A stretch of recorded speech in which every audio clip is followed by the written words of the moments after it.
सरकार को देश के नागरिकों पर, हमारे स्टार्टअप्स पर और इनोवेटर्स पर पूरा भरोसा है। इसी भरोसे के साथ सेल्फ सर्टिफिकेशन को प्रोत्साहित किया जा रहा है।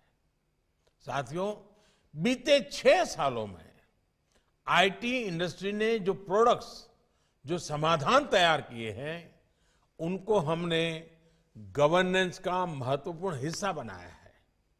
विशेष तौर पर डिजिटल इंडिया ने, डिजिटल टेक्नोलॉजी ने सामान्य से सामान्य भारतीय को सशक्त किया है, सरकार से उसको जोड़ा है। आज डेटा को भी डेमोक्रेटाइज किया गया है और लास्ट माइल सर्विस डिलीवरी भी प्रभावी हुई है। आज सैकड़ों सरकारी सर्विसेज की डिलीवरी ऑनलाइन की जा रही है।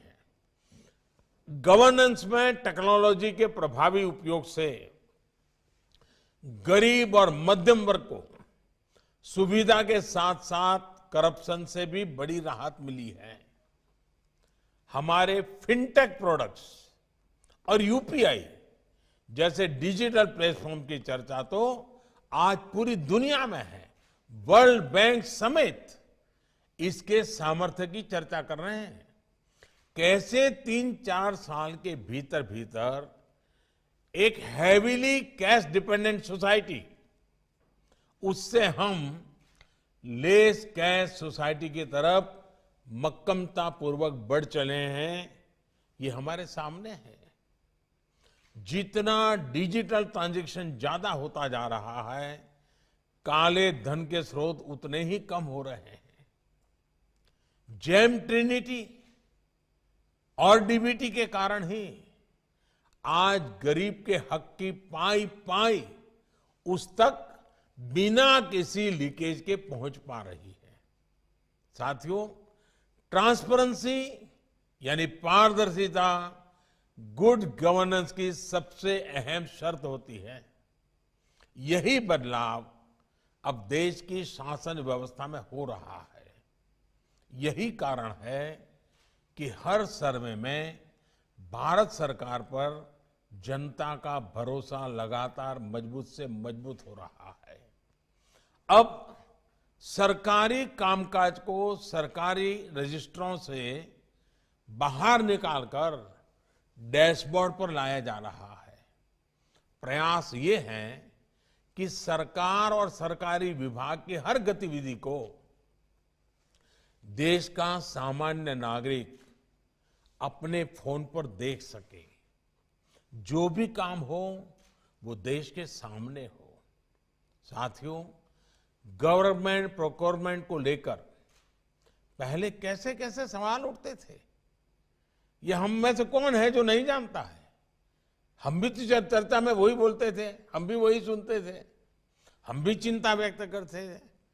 अब आज डिजिटल टेक्नोलॉजी का उपयोग करते हुए पूरी पारदर्शिता के साथ गवर्नमेंट ई मार्केट प्लेस यानी GeM के जरिए खरीद की जा रही है।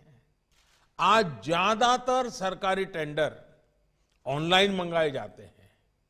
हमारे इंफ्रास्ट्रक्चर से जुड़े प्रोजेक्ट्स हो या गरीबों के घर, हर प्रोजेक्ट्स की जियो टैगिंग की जा रही है ताकि वो समय पर पूरे किया जा सके।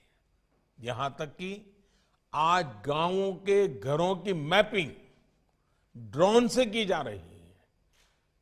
टैक्स से जुड़े मामलों में भी ह्यूमन इंटरफेस को कम किया जा रहा है। फेसलेस व्यवस्था विकसित की जा रही है।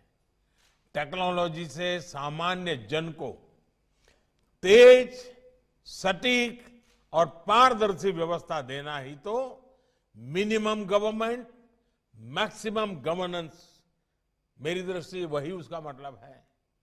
साथियों, आज विश्व में जो भारतीय टेक्नोलॉजी की छवि है, जो पहचान है, उसे देखते हुए देश को आपसे बहुत ज्यादा उम्मीद है, बहुत ज्यादा अपेक्षाएं हैं।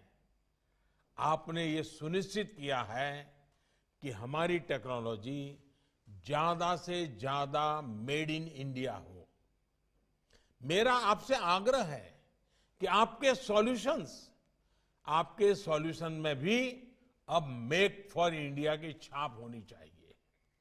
अगर हमें मल्टीपल डोमेन्स में इंडियन टेक्नोलॉजी लीडरशिप की ओर आगे बढ़ना है, इस मोमेंटम को बनाए रखना है, तो हमें अपनी कॉम्पिटिटिवनेस के नए मापदंड बनाने होंगे।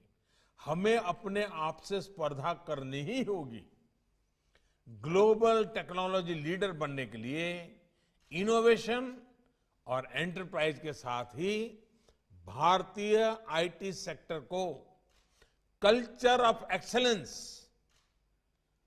और इंस्टीट्यूशन बिल्डिंग, उस पर भी उतना ही ध्यान देना होगा। ऐसे में मेरा अपने स्टार्टअप फाउंडर्स के लिए एक विशेष संदेश है। खुद को सिर्फ वैल्यूएशंस और एग्जिट स्ट्रेटेजीज तक ही सीमित मत करिए। Think how you can create institution that will outlast this century. Think how you can create world-class product that will set the global benchmark on excellence. There can be no compromise on these twin goals, for without them we will always be a follower and not a global leader. साथियों, इस वर्ष हम अपनी आजादी के 75 वर्ष में प्रवेश कर रहे हैं। ये बहुत सही समय है नए लक्ष्य बनाने का, उन्हें प्राप्त करने के लिए पूरी ताकत लगा देने का।